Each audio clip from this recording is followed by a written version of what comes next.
7 കിലോമീറ്ററുകൾക്കപ്പുറത്ത് ആ കുഞ്ഞിനെ ആ പിതാവ് എടുത്തുകൊണ്ട് നടന്നു വരുന്നത് കണ്ടു എന്നാണ് അർജുൻ പറയുന്നത്. അങ്ങനെ അതൊരു കാഴ്ചയാണ്. പ്രത്യേകിച്ച് VS കാണാൻ വേണ്ടി അവിടെ ഒരുപക്ഷെ അദ്ദേഹത്തിന് കാണാൻ സാധിച്ചിരിക്കില്ല. അതിനുശേഷമാണ് ഇവിടേക്ക് ആ കുഞ്ഞിനെയും എടുത്ത് കിലോമീറ്ററുകൾ നടന്ന് അല്ലെങ്കിൽ വാഹനത്തിൽ ഇവിടേക്ക് വീണ്ടും വരികയും ചെയ്യുന്നത്. നമ്മൾ പ്രതികരണം എടുക്കുമ്പോൾ കൃത്യമായി പറയുന്നുണ്ട്, അവർക്ക് AK സെന്ററിൽ അവർ കണ്ടതാണ്, പക്ഷേ അവർ വീണ്ടും വീണ്ടും വരുന്നു, വീണ്ടും മറ്റിടങ്ങളിലൊക്കെ VS കാണുന്നു, VS വീണ്ടും വീണ്ടും കാണുന്നു, കണ്ണീരണിയുന്നു. അങ്ങനെ വലിയ തീരാനഷ്ടം അവർക്ക് അനുഭവഭേദ്യമാകുന്നു. അങ്ങനെയാണ് അത് മുന്നോട്ട് പോകുന്നത്. ഇപ്പോൾ മറ്റൊരു ദൃശ്യം നമുക്ക് കാണാം. ഒരു കുഞ്ഞിനെ എടുത്തൊരു പിതാവ് നിൽക്കുകയാണ്.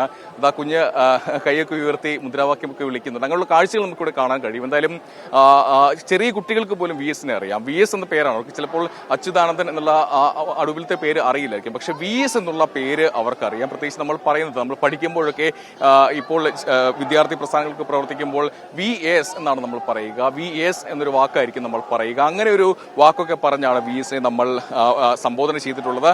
അങ്ങനെയാണ് നമ്മൾ VS അറിഞ്ഞിട്ടുള്ളത്, പഠിച്ചിട്ടുള്ളത്. എന്തായാലും പുതിയ തലമുറയ്ക്ക് പോലും ആ പേര് അറിയാം എന്നുള്ളതാണ്. നമ്മൾ തുടക്കം മുതൽ പല സ്ഥലത്തും കുഞ്ഞുങ്ങളൊക്കെ സംസാരിച്ചതാണ്. അപ്പോഴൊക്കെ പറയുന്നത് മുൻ മുഖ്യമന്ത്രിയാണ്, VS ആണ്, VS കാണാൻ വേണ്ടി വന്നതാണ്, VS അപ്പൂപ്പനെ കാണാൻ വേണ്ടി വന്നതാണെന്നൊക്കെയാണ് കുട്ടികളൊക്കെ പറയുകയും ചെയ്യുന്നത്. എന്തായാലും വൈകാരികമായ പല കാഴ്ചകൾ നമുക്ക് കാണാൻ സാധിക്കും. എന്തായാലും വലിയ തീരാനഷ്ടമാണ്